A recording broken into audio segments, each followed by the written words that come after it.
அனைவருக்கும் அன்பான வணக்கம். இந்த வீடியோவில் தமிழ் மாதமான இந்த 2024ஆம் ஆண்டின் ஆனி மாத ராசி பலன்களை பார்க்கலாம்.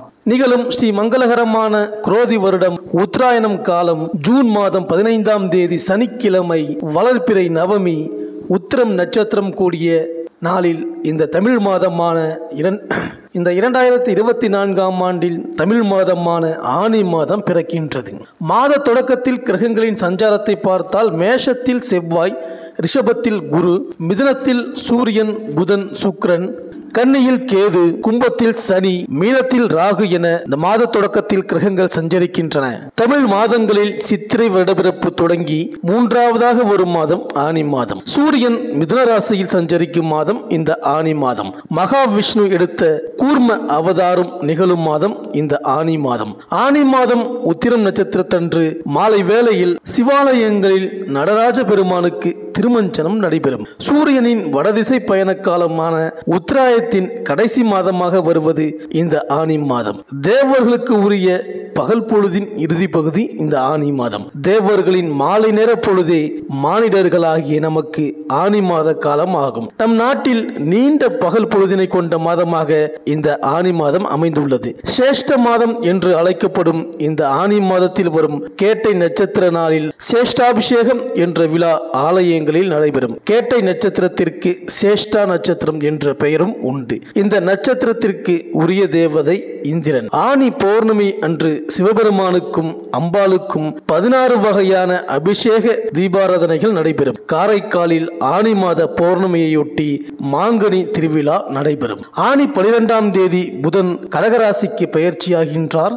ஆனி 23ஆம் தேதி சுக்கிரன் மிதுன ராசியிலிருந்து கடகராசிக்கு பெயர்ச்சியாகின்றார். ஆனி 27ஆம் தேதி செவ்வாய் மேஷராசியிலிருந்து ரிஷபராசிக்கு பெயர்ச்சியாகின்றார். மேலும் ஆனி திருமஞ்சத்தின் போது ஸ்ரீ நடராஜ பெருமானை தரிசித்தால் அனைத்து தோஷங்களும் விலகும். அனைத்து சிவாலயங்களிலும் மாலை நேரத்தில் ஆனி மாத திருமஞ்சனம் நடைபெறும். வைணவ தலங்களில் தலை சிறந்த ஸ்ரீரங்கம் திருத்தலத்தில் ஆனி மாத கேட்டை நட்சத்திரத்தன்று திருமஞ்சனம் சிறப்பாக நடைபெறும். குரு பூர்ணிமா என்று அழைக்கப்படும் வியாச பூர்ணிமா வருவதும் இந்த மாதத்தில் தான். இந்த நாளில் அனைவரும் தங்கள் குருவை வணங்கி ஆசி பெற திரு அருளும் குரு அருளும் சேர்ந்து கிடைக்கும். பொதுவாக நிறைய கோவில்களின் கும்பாபிஷேகம் ஆனி மாதத்தில் தான் நடைபெறும். ஏகாதசிகள் அனைத்துமே விசேஷமானவை என்றாலும் ஆனி மாத தேய்பிறை ஏகாதசி யோகினி ஏகாதசி என்ற பெயருடன் விஷ்ணு வழிபாட்டுக்கு சிறந்து விளங்குகின்றது. அன்றுதான்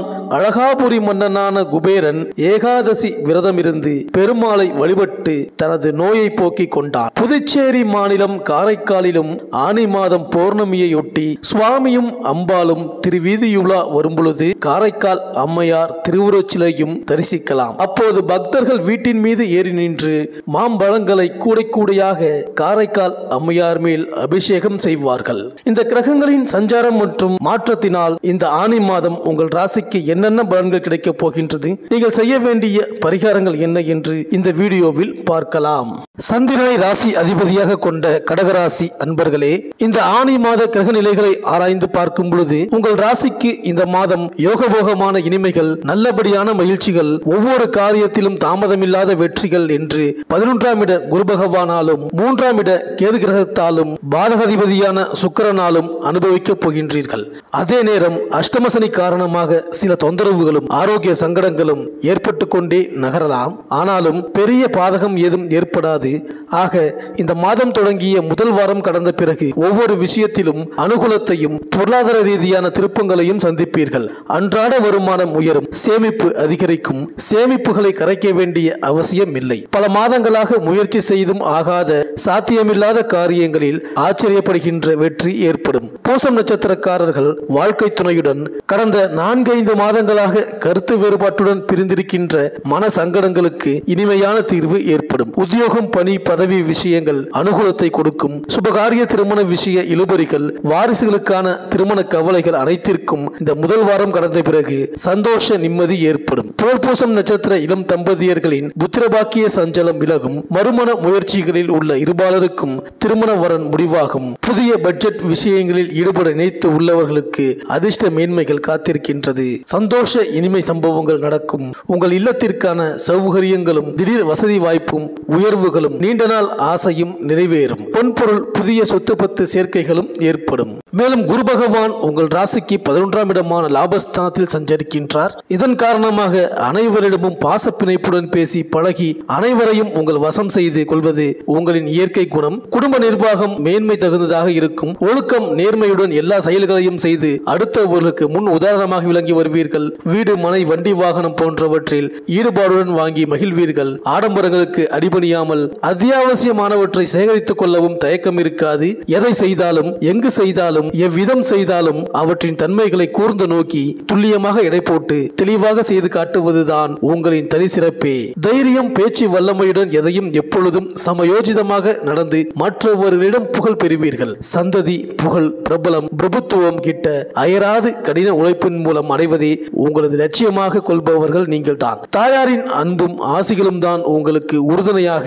பூர்வ புண்ணியஸ்தானத்தை சுபராகிய குரு பார்வை என்பதால் மூதாதையர் மூலம் கிடைக்க வேண்டியவைகள் அனைத்தும் கிடைக்கும் தருணம். கூட்டாளி கலத்திரம் போன்ற பாவத்தை தனகாரகன் பார்வை பெறுவது மேலும் உங்களுக்கு வலு சேர்க்கின்றது. மனைவி மூலம் சில தனவரவுகள் கிடைக்கும். நண்பர் மூலம் நடைபெறும் தொழிலில் லாபம் ஈட்டிட இயலும். திருமணம் ஆகாதவர்களுக்கும் திருமணம் கைகூடி வரும். சுப விஷயங்கள் நடைபெறும். மனைவி ஒரு மதி நிதி மந்திரியாக விளங்குவதுதான் நீங்கள் செய்த புண்ணியமே. அஷ்டமத்தில் பாபர் நிற்பதால் உடல் உபாதை உண்டாகும். அடிவயிறு முழங்கால் போன்றவற்றில் பிணிகள் ஏற்படக்கூடும். தந்தை வழியில் சில செலவுகள் உண்டாகும். உத்தியோகத்தில் கௌரவம் கிடைக்கும். புகழும் சேரும். வியாபாரத்தில் தொழிலில் எதிர்பார்த்த பலன் சற்று தாமதமாக கிடைக்கக்கூடும். இந்த கடகராசி பெண்களுக்கு புதியவர்கள் அறிமுகம் சிநேகம் உண்டாகும். மதிப்பு கூடும். கௌரவம் புகழ் சேரும். செயல்களுக்கு அதிக முக்கியத்துவம் அளித்து சிந்தித்து சிந்தனைகளை செயல்களில் புகுத்தி வெற்றி காண்பீர்கள். அடுத்தவர்களின் பார்வையை உங்கள் மீது பதிய வைப்பீர்கள். பணிகளில் உத்தியோகத்தில் உங்களுக்கென ஒரு நிலையை நிலைநாட்டிக் கொள்வீர்கள். பிள்ளைகளுக்கு 2 கண்களாக செயல்பட்டு தேவைகளை பூர்த்தி செய்து கொடுத்து அவர்களின் அன்பை பெறுவீர்கள். மாணவர்களுக்கு நல்ல புத்திசாலிகள் என்று பட்டம் பெறக்கூடிய தருணம். என் கடன் பணி செய்து உயர்வதே என்பது போல் கல்வி தரத்தை உயர்த்தி கொள்ள தவற மாட்டீர்கள். அரசியல்வாதிகளுக்கு உங்களுக்கென ஒரு வழியை உருவாக்கி பணபலம் படைபலத்துடன் உயர்வு பெறுவீர்கள். அரசியலில் ஆதாயத்தை அடைவீர்கள். கடமைகளை சரிவர செய்து முன்னேற்றம் அடைவீர்கள்.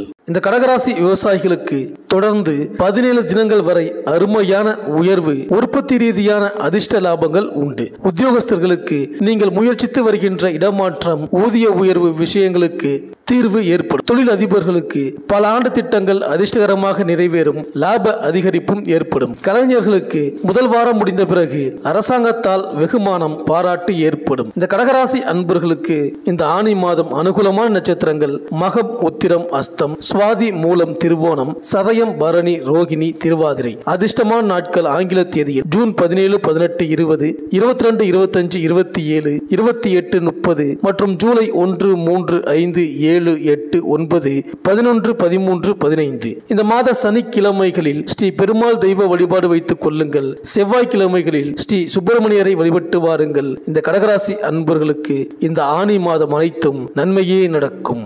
இந்த வீடியோ உங்களுக்கு பிடிச்சிருந்தா லைக் பண்ணுங்க, உங்க ஃப்ரெண்ட்ஸ்களுக்கு ஷேர் பண்ணுங்க. நம்ம சேனலை தொடர்ந்து பார்க்க மறக்காம சப்ஸ்கிரைப் பண்ணுங்க.